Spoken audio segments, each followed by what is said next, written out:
السلام علیکم گائز، آپ سب کو دی رائٹ کی طرف سے سلام۔ ایک مرتبہ پھر حاضر ہو چکے ہیں آپ کی خدمت میں امام غزالی رحمۃ اللہ علیہ کے چند اقوال زرعی۔ جب آپ کسی سے روٹھ کر نفرت سے بات کرو اور وہ اس کا جواب محبت سے دے تو سمجھ جانا کہ وہ آپ کو خود سے زیادہ پیار کرتا ہے۔ جس سے حد سے زیادہ محبت ہو جائے وہی سب سے زیادہ دکھ دیتا ہے۔ اگر کوئی محبت کرنے والا شخص آپ پر غصہ کرنا چھوڑ دے تو سمجھ جاؤ تم اپنی اہمیت اس کی نظر میں کھو چکے ہو۔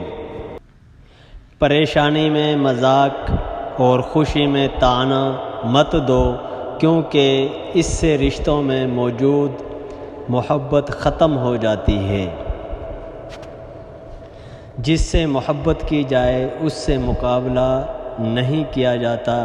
کسی کو پا لینا محبت نہیں بلکہ کسی کے دل میں جگہ بنا لینا محبت ہے۔ درخت اپنا پھل خود نہیں کھاتے، دریا اپنا پانی خود نہیں پیتے، کیونکہ دوسروں کے لیے جینا ہی اصل زندگی ہے۔ محبت بوجھ نہیں ہوتی مگر انسان کو جھکنا سکھا دیتی ہے۔ محبت اور دوستی یہ دو چیزیں ہر طوفان کا مقابلہ کر سکتی ہیں، مگر ایک چیز ان دونوں کے ٹکڑے کر سکتی ہے اور وہ ہے غلط فہمی۔